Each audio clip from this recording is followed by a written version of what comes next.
Are you watching this right now, but secretly, actually, practically feel dead on the inside? Yes, you're here watching me speak, but you may not be fully tapped into this present moment. You may never have enough time for anything that you have to do, despite consuming so much on a daily basis. And you still don't quite feel happy, still don't quite feel fulfilled in your life. Now, the contents of the video may sound boring. If you cannot stand not getting an instant hit like a popular TikTok video, or some cheesy advice on the internet may be your thing, this is not the one for you. Further, if you cannot focus for a couple more minutes and resist the urge to scroll and check your notifications, this isn't going to be of much use to you either. Now, with that out of the way, let's get started. This rabbit hole can go deep, but this video is not meant to start or to spread conspiracy theories, but to actually bring awareness to what may have been purposely hidden from you. You might have been unknowingly addicted to social media and the internet, and it's interfering with your life. It's interfering with your job, your social life, and even some of your relationships. Hi, I'm Craige Hardel. On this channel, we help you to quit playing small, get out of your own way, and reach your full potential without burning out. Don't forget to hit the like button on this video because it helps us reach more people and change more lives. Also, be sure to enroll in our free Productivity Secrets 101 Masterclass, where you will learn simple yet consistent strategies to reach your goals and to accomplish the things that you've been putting off. We're all being brainwashed. The attention economy, which is basically the extraction of our attention and data for profit, has us all monetized. Productivity expert Cal Newport once said that attention is the eighth wonder of the world. And it seems so rare nowadays. However, we cannot achieve anything meaningful without it. If you do not have clear-cut, in the moment control of your thinking, your actions, you won't accomplish your goals, no matter how much you say that you want them or how committed to the process you may actually believe yourself to be. Now let's look at how you're being controlled. And the first thing is with algorithms steering your worldview. Now, algorithms have always been optimized for engagement, for clicks, for what keeps you scrolling on the platform long. And they have and continue to use covert and other manipulative tactics to keep you engaged, even when it's not to your benefit. How many of us, with all the screen time that we have on our digital devices, actually have any idea what we did with that time? And would we have actually chosen to do that if we could do it again? Secondly, we have censorship. And censorship essentially is a suppression of particular series of ideas that may have been deemed as dangerous or not serving the actual masses. And while it's good to actually remove certain negative influences and negative ideas, generally the criteria for what that is being done either is not always revealed or is actually extremely subjective. And the problem with this is that one entity that we do not actually have elected becomes the arbiter of truth. And their ruling, to keep the word simple, generally paints the lens through which we see the world. So essentially, we're being shown what they want us to see. So again, all censorship is not bad, but generally, when it is very subjectively done with very little wrongdoing, that typically doesn't help people as much as they may realize. Or that essentially biases the way that we view the information and view the world at large. Next, we have the constant interrupting of our lives through notifications. Our digital devices, whether it's cell phones, any of the others that we own, beeps at random moments. And typically, whilst we want to be informed, typically it's for something very minuscule or something that could have waited.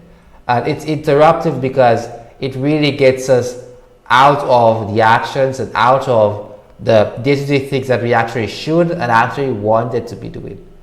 And this obviously doesn't serve you because it really steals away your time. It really steals away your actual attention for the things that matter most. Next, we have interrupted advertising. Interruptive advertising typically happens when whether you're scrolling through social media, you watch the video, and then an ad randomly just pops up. And generally, it's the social media platforms serve it as a bridge between whoever wants to run this advertisement, who wants to pay for it, and your actual eyeballs. And generally, a lot of the times, the products that you see, the landing pages, typically they are always in your best interest. And typically it really distracts you from what you actually set forth to do. Now, I know a lot of you view this maybe like, so what, I don't care anyway, right? And while I hear this, you need to realize that so many ideas, so many versions of reality, so many agendas are being force-fed into you, yet you're not questioning any of them. We may look forward to the news every day, but how many of us actually look forward to the news of our lives more than what we look forward to with what's going on around? What is it we actually want? What is it we actually after? What is it really genuinely motivates us and that makes us better? So for this portion of the video, let's look at how you can actually take back some of that power. And basically it comes down to two things. You need to learn how to control your thoughts, and you need to learn how to control your time.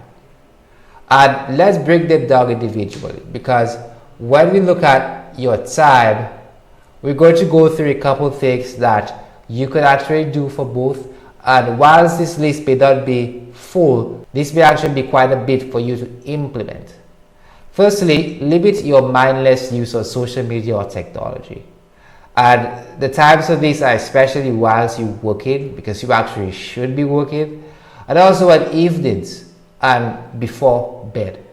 Generally, before bed it helps you sleep a lot better, and also at evenings because you will actually get to the things that you've been really putting off. But having a limit for technology use during the day really helps you find more time and really helps you actually make time for the things that really matter.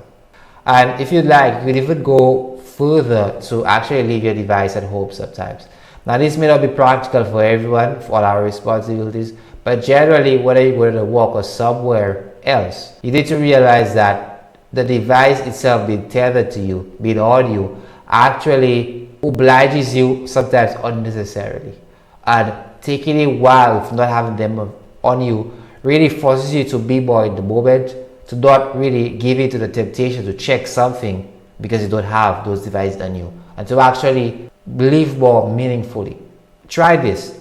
Go out, don't have a phone or something, and simply observe others around you. Whether you're at a metro, you're on a bus, wherever, or on the airplane, simply see and observe how much people impulsively just check their devices. You do that quick shuffle, as they say, and they put it right back. That will actually show you that generally most of the times that we reach our devices, we do it out of habit, not out of necessity. And we're truly not fully present as we're living. Hence the reason that time passes by so quick. Next, let's move on to some things you could do to control your thoughts. And whilst you cannot obviously choose what you're thinking all the time, but simply control your inputs and also be proactive with where your thoughts and your focus is being channeled really helps move that needle back in your direction. And one of the things that you could do, very simple, is to actually keep a journal for yourself. And whatever form that could take, there are several types, but remember that journaling gives you the habit of original thought, reflection, self-discovery, and really helps you focus more on yourself, focus more on what's going on in your life. So understand that with many creatives, whether it's artists, writers, painters, they have that time where they get into flow, they're in the zone, and they really focus on their craft deeply. Now, whether or not you one of them, the need to actually make time for yourself, to actually do something for you that really benefits you so richly, and actually acts as a safe haven away from all the noise externally, really helps you process a lot of emotions. It really helps you really delve deep into who you are and to actually think deeply as to what is it that you actually want in life. And this actually dovetails nicely to my next point. And that is to actually think deeply about what you actually want out of life. Many of us, we don't realize that we actually live in someone else's life. We actually spend most of our hours on social media watching someone else win, watching someone else's highlight reel, watching someone else's really impression that you want to give of themselves being portrayed to you. And we mistake this as perfection, how people actually are. But the more poignant thing here is that we spend so much time looking externally and we don't really put that attention on the things that we actually want. What makes us happy, what makes our life actually fulfilling, and how we actually going to get there. Thinking deeply really comes down to you being in tune with what you actually want and how and what it's going to take for you to actually get there. And when it's a standard of beauty or what success generally looks like, you need to be at a place where you're content and you have an actual action plan that's realistic and that actually excites you.